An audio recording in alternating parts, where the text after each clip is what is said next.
Think about what modern cruising is. Cruise lines are promoting massive ships that have become the destination themselves. Decades ago, cruising was a way to travel to foreign ports, while the ship was more of a way to get there. There was still an immense amount of effort put into ship design, but the selling point of a cruise was more on the side of the itinerary. Fast forward to the present day in 2026. Depending on the ship, guests can stay on board for a full week and still be satisfied. When did this shift occur? You could say Sovereign of the Seas in 1988, as she had been dubbed in recent years as the first Megaship. You could throw in Sun Princess that debuted just a few years later. Or 1996's Carnival Destiny. That Carnival said became so large due to all the things they wanted to include on board, though she didn't stray too much from the status quo cruise ship design. In 1998, Grand Princess experimented with a unique nightclub elevated at the back of the ship. But is that enough? There are only so many ports in the world that a cruise ship can dock at, and thus a limited number of itineraries. When cruise lines are running similar itineraries, the only differentiator is either the price or the ship itself.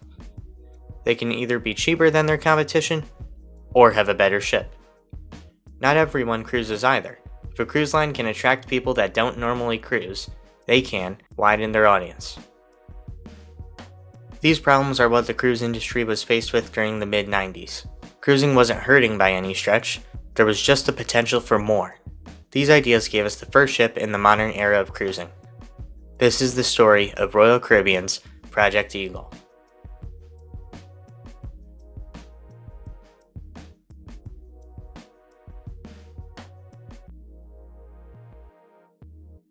In the most recent video, we talked about Grand Princess. She dethroned Carnival Destiny for the title of world's largest cruise ship when she made her maiden voyage in 1998. Years before she came out, Royal Caribbean was planning their next ship. In 1995, Royal Caribbean facilitated a series of marketing studies, looking at how to get new cruisers.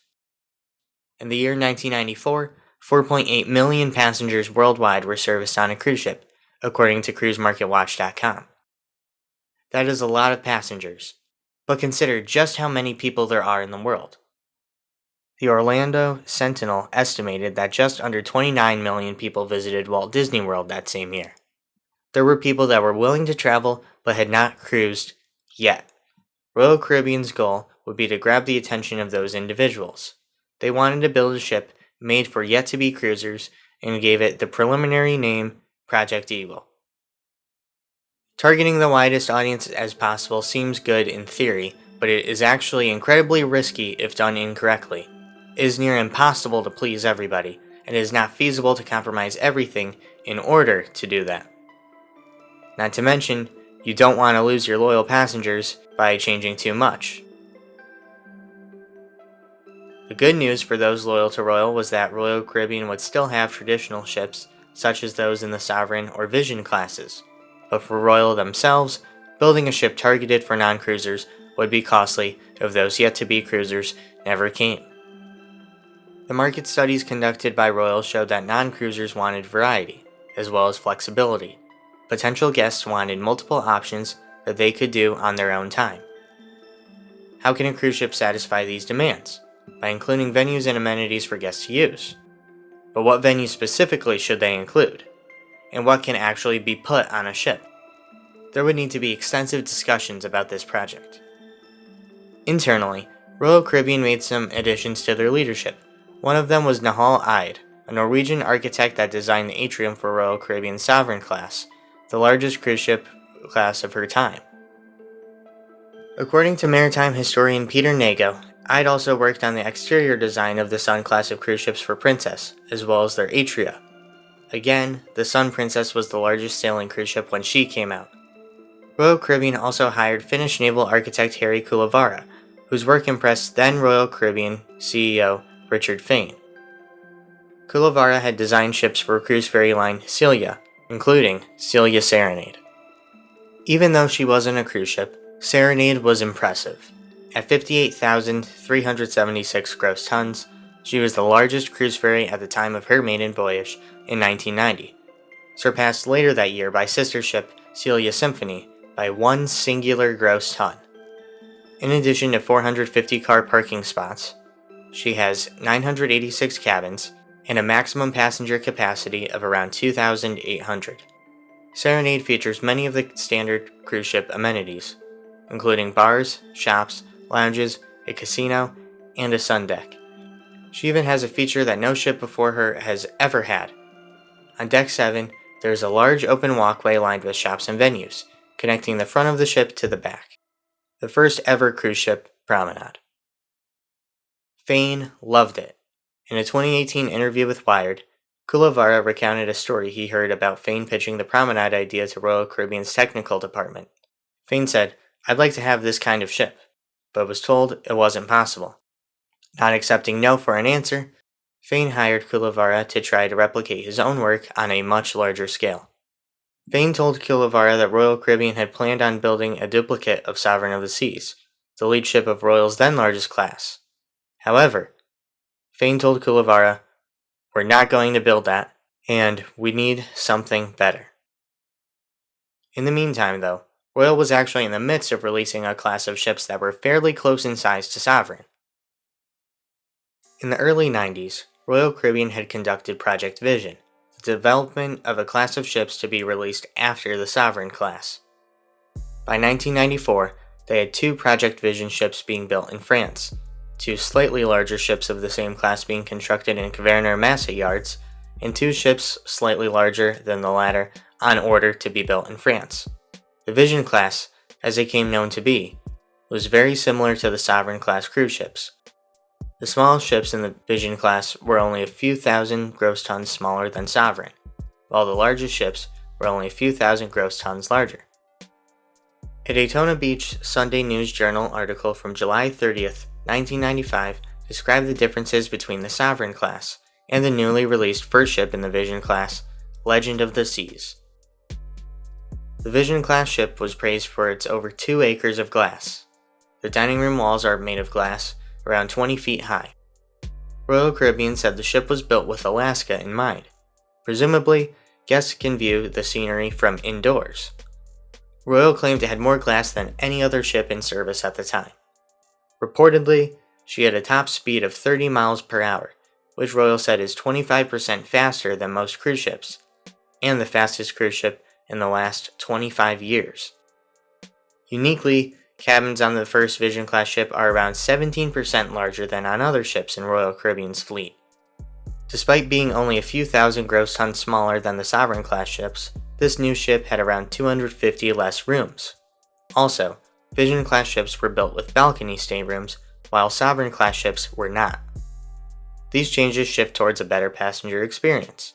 More visibility, natural light, and cabin space makes the experience more enjoyable. When faced with similar itineraries, cruisers will choose the better ship or better cruise line of their options. So, if a cruise line has a better ship, they can run an oversaturated itinerary and get the most guests.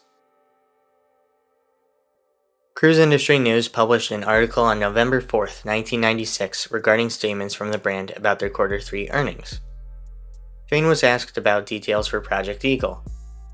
He said, "In the past, we have considered a post-Panamax size ship." Fane went on, "Now we think we can use that size." Panamax is a term used to describe the size restrictions for transiting the Panama Canal. Post-Panamax means a ship exceeds those restrictions used for the original Panama Canal locks.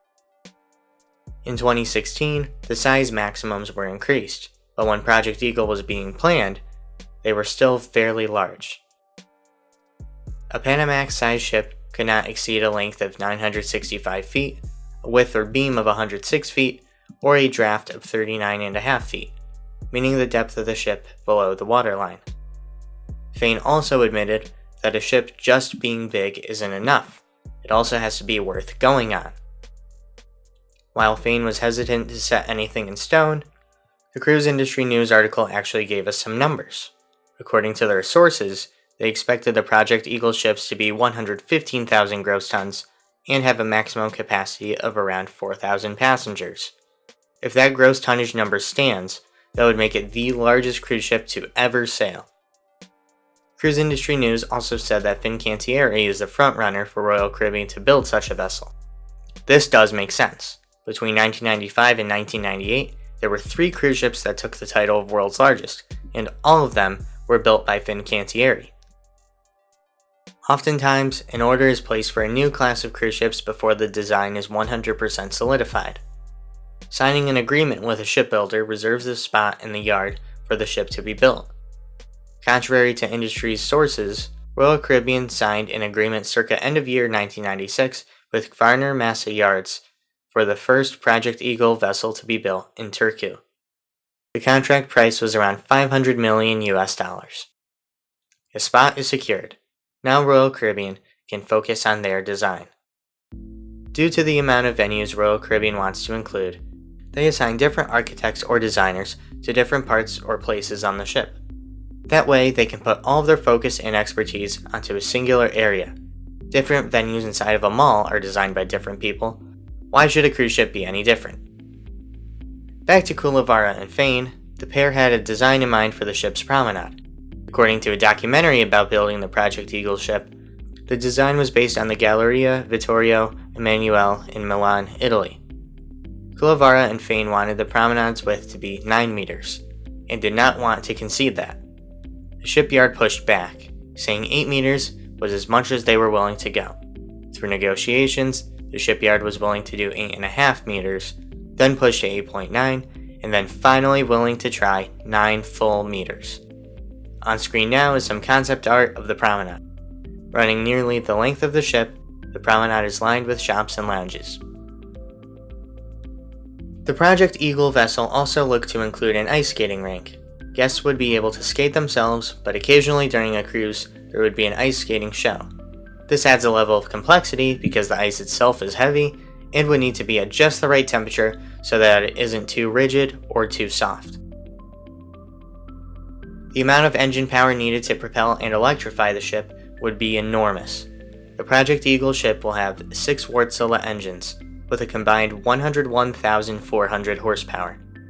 But when engines create power, especially an incomprehensible amount of power, they vibrate.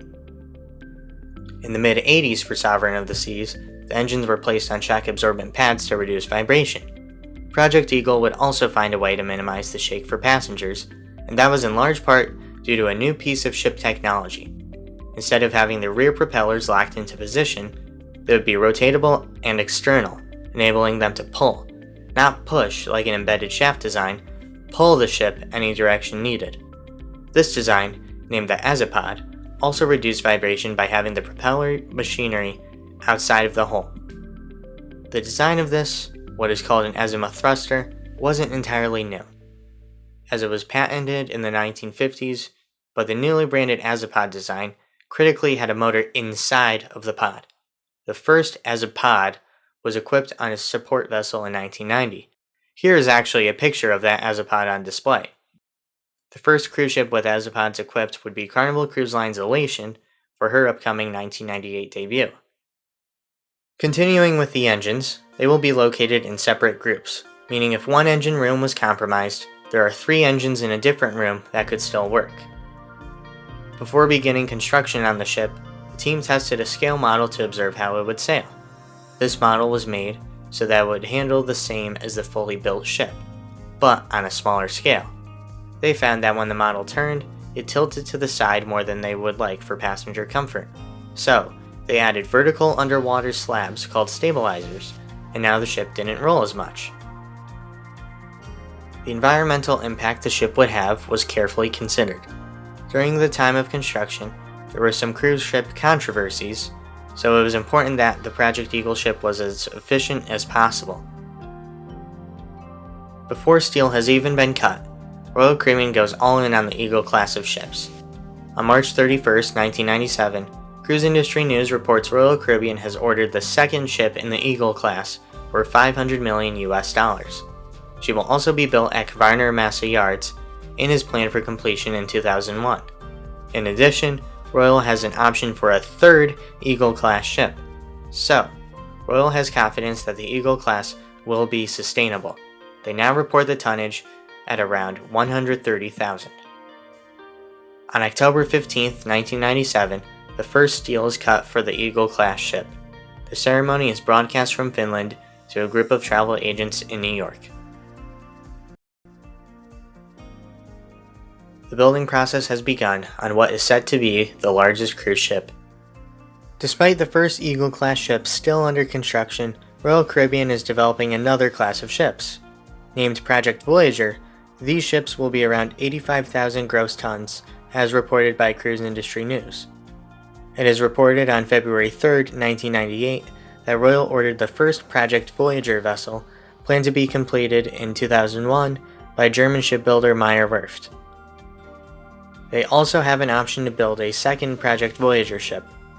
In addition, they also ordered a third Eagle-class ship to be built at Varner Massa Yards. Project Voyager, as it was known at the time, was for a smaller class of cruise ships, larger than the Sovereign class, but much smaller than the Eagle class. It was reportedly inspired by the Millennium class of ships from Royal Caribbean's sister brand, Celebrity Cruises. Still, with multiple ships from different classes on order, there is a lot going on. As time went on, the first ship in the Eagle class had been given a name. Royal Caribbean held a naming contest. At this point, they had an established naming convention. Every ship in the Vision and Sovereign classes had a word followed by "of the seas" as their name. So, the contest would determine what that word would be. On June 9, 1998, Royal Caribbean came out with a press release where they revealed the name of the first ship in the Eagle class. She would be known as Voyager of the Seas. The release also stated she would be around 136,000 gross tons, and have her maiden voyage on November 7, 1999. She will offer 7-night sailings from Miami to Labadee, Ochos Rios, and Cozumel. Of the 15,903 entries, 28 of them suggested Voyager. Subsequently, what had been known as Project Voyager was renamed to Project Vantage to avoid confusion. The Project Vantage ships would become the present-day Radiance class. On June 15th of 1998, the second Eagle-class ship had her keel laid. She will be built concurrently with Voyager of the Seas. Once the hull is complete enough on Voyager, the dry dock is filled up with water so that the ship can float. This occurs on November 27, 1998. As the dock fills up, Voyager of the Seas lifts evenly and proves she is indeed watertight. Royal Caribbean remains optimistic about the Eagle class, even without a fully built ship. On February 12, 1999, Cruise Industry News reports that they are considering ordering 2 more ships in the class, bringing the total to 5 Eagle-class ships. But that would be down the road. The building process continues on the interior of Voyager. Many of the tasks needed require welding, but heated sparks near flammable materials is high risk. On February 19, 1999, sparks from a welder on Deck 1 ignite flammable fluids on the other side of the bulkhead, causing massive smoke that reaches up to the top of the ship. Fortunately, the fire is put out, and the damage is not too extensive. A press release from Royal Caribbean 3 days later reports that despite the damage to 2 provision areas, 2 galleys, and some guest and crew cabins, there will not be a delay in her planned delivery, nor will there be a delay in her maiden voyage. Interestingly, in this specific press release, Voyager's tonnage is listed at 142,000 gross tons. Well, despite Royal's optimism, on March 7th, someone posted in a travel message board that they were checking the rates for the inaugural sailing when they discovered that Voyager's maiden voyage had been moved back 2 weeks. I couldn't find an article or press release saying why, but either way, the first passenger sailing would be delayed until November 21st, 1999. Before sailing with paying passengers, Voyager of the Seas must undergo her sea trials. These are a series of tests that a vessel undergoes to determine their seaworthiness. These tests begin June 29, 1999. They test her speed, power, propulsion, and her recovery from rolling, but encounter an issue. The starboard azipod is reporting a fault. The crew is able to determine it is due to an error in a control card inside of a converter. Fortunately, with a second Eagle-class ship being constructed at the same yard, they can replace the faulty board with one of hers. During the sea trials, Voyager's vitals are monitored extensively. Inspectors also want to see how the new fire doors in the promenade work. It is such a long space that it needs to be segmented. Throughout the ship, there are various issues, and the sea trials have to be extended by 2 days. By July 6, 1999, Voyager of the Seas has completed her major tests and heads back to Finland. On October 29th, she is handed over to Royal Caribbean. With a completed volume of 137,276 gross tons, she will become the largest sailing cruise ship once she enters service. She leaves the shipyard on October 31st, bound for Miami. On November 11th, she arrives in Florida. Before a cruise ship sets sail, she is christened or ceremoniously named by her godmother. For Voyager of the Seas, that person is two-time Olympic gold medal figure skater Katarina Witt. On November 20th, Voyager of the Seas has her naming ceremony. Witt cuts the ribbon, the champagne bottle smashes against the hull, and Voyager of the Seas is officially named.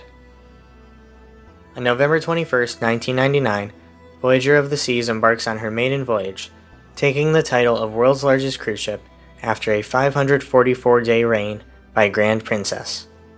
Royal Caribbean is setting up for maritime dominance. They have retaken the title of largest cruise ship and are set to release 2 sister ships before anyone can beat the record. With a consideration of 2 more ships in the class, there could be 5 giants within the next decade. In March of 2000, Royal Caribbean changes the name of the Eagle class to the Voyager class, preserving Voyager of the Seas even more within cruising history. In the next video in this series, we will look at Voyager's sister ships and see who else is looking to build even larger. Thank you all for watching. This is Embarkation Day, and I wish you smooth sailing.